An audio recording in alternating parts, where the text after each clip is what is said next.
You know, Angelo, we know that you were one of the participants in the High Desert Heart Institute study that had 35 initial participants.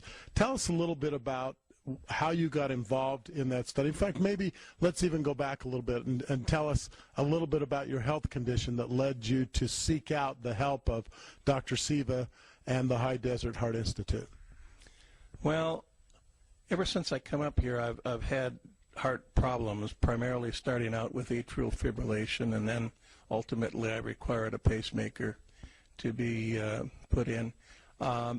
What happened is in December, actually December 20th to be specific, of 2008, I had a renal failure, congestive heart failure, and pacemaker failure concurrently. And it necessitated my being sent to the hospital. Paramedics came, and I went into the hospital, and they ultimately decided they were going to have to do surgery, and it was supposed to be very dangerous because I'd been also, because of my atrial fibrillation, I'd been taking blood thinner, so taking and doing surgery at that time was going to be very dangerous. They told my wife to make that decision for me because I wasn't able to do it at the time. I was really out. And she did. She thought, after listening to everything, the best thing for me to do is go ahead and try the surgery, which they did. And that went successful. The surgery was fine. After I got out of the hospital, for the next 5 to 6 weeks, I was in the hospital about 2 to 3 days minimum every week as a result of congestive heart failure. It basically was the real primary reason, is that nothing was happening. I had been taking all the medications possible. I was medically managed to the maximum extent, and finally I gave up. Quite honestly, I'd had enough. I got weak. I was on oxygen 24 hours a day, 7 days a week. I couldn't walk 15 feet without stopping. I couldn't even open up a bottle of water. My wife used to have to open the bottles of water for me. I was very concerned also with medical costs, and I was concerned that I didn't know what these bills were going to be because I hadn't received them yet, but I didn't want to empty the well out, so to speak, and I didn't want any good money spent after bad, if you will. So I decided to take myself out of the hospital. I asked them to remove all the IVs, and they told me that if I went home I would die.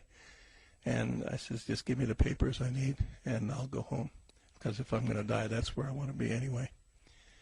Coincidentally, that was on a Sunday, and I had a pre-scheduled appointment with the congestive heart failure clinic on Monday. I went there, and Dan Austin, who is the clinical director there, and Dr. Siva recommended that I go on a study of a product called Pro Argi-9, which is a dietary supplement. Well, I was just a little bit set back that they'd been doing everything they could. I felt, you know, what are you going to do with a dietary supplement? And in all truthfulness, I didn't really think it was going to work, but they also told me they were going to do a tremendous amount of testing. Well, the testing really hit me because they said it was going to be free, and so I could see that the medical bills were not going to be rising, and so consequently I went ahead and said, let's do it, because I was more interested in seeing what was going to be happening to me, whether I had a week to live or 7 days or 2 days. I was expecting things to go down, and I wanted to have access to all of that information. In a few short weeks, I began to actually feel better. I wasn't sure at that time whether I was feeling better or I was thinking I was feeling better. But actually I was feeling better. By the end of 3 months, I felt really pretty good. By the end of the 3rd month, I was doing things that I hadn't been able to do for years. My wife is the one who told me that she believed that I had more energy than I ever had in my life. And I really thought that maybe she should go on Pro Argi-9 too, because I think she forgot our honeymoon, because I knew I had more energy then. Tell us a little bit more about some of the other people you associated with in the study. How serious were these people who were involved in the study, and were they handpicked because of certain situations, or were they all pretty much in a similar situation as you were? Well, they were handpicked, but they were handpicked on the basis of they picked the worst people. There were 33 that I know of out of the 35 that were what I'm going to refer to as, my term is nearly deads, okay, including me. And I got to meet the greater majority of them while we were there. And I could see that they were getting well in talking with them, because I actually spent about 4 to 5 hours at the clinic once or twice a week getting all these tests done.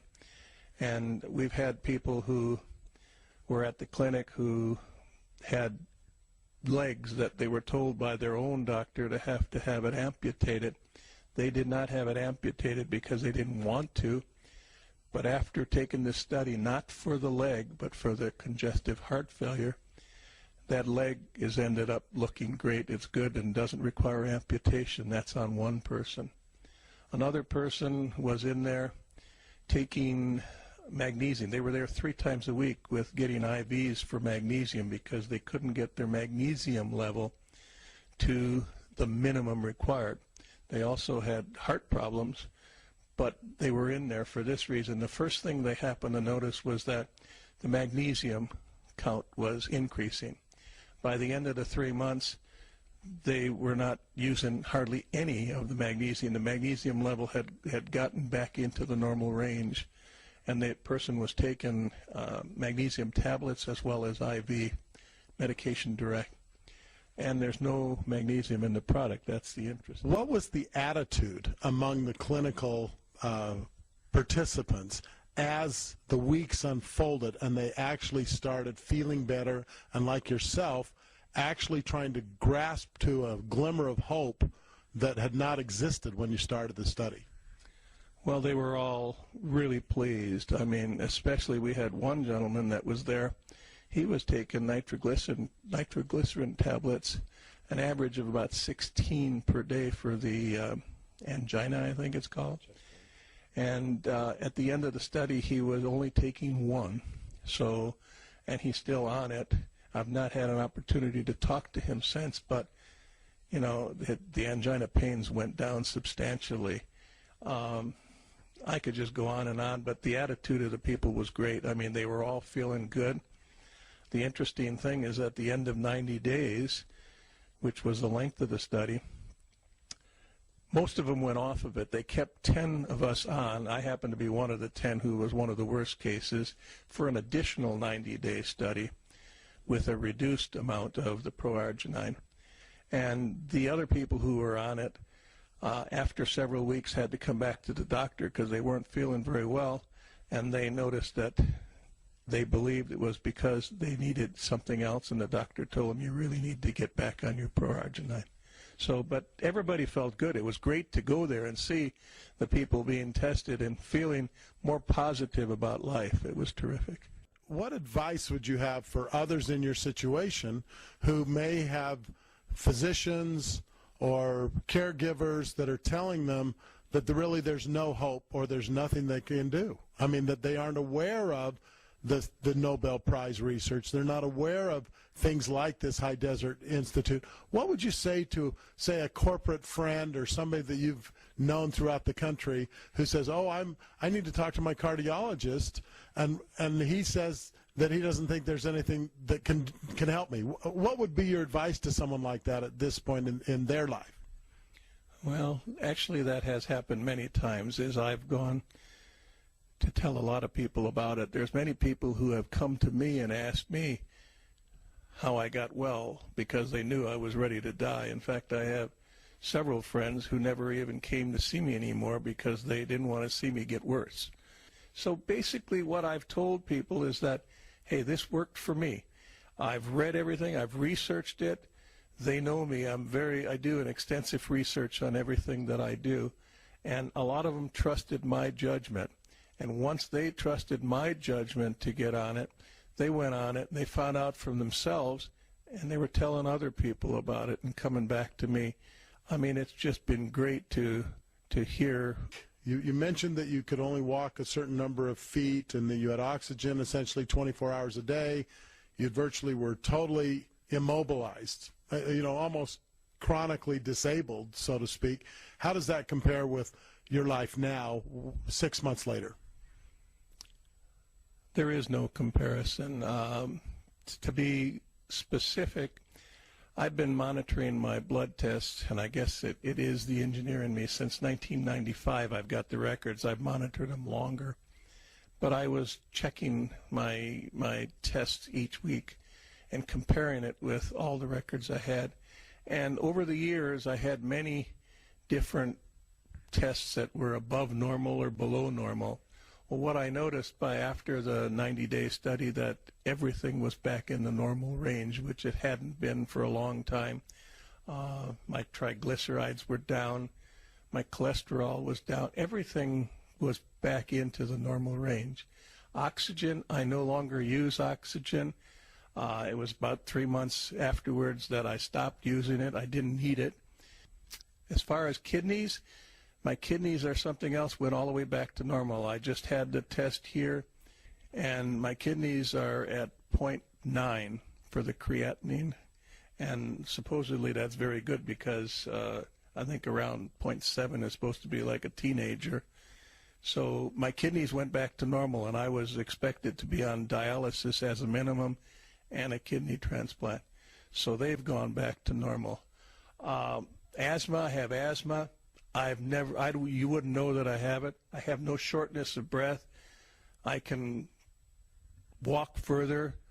I mean, it's unbelievable. I don't get any shortness of breath in walking. As you think about the fact that 700 to 900,000 people die annually in the United States of heart disease, and people aren't aware of this message, this research, this product, what does that do to you? How do you feel about that?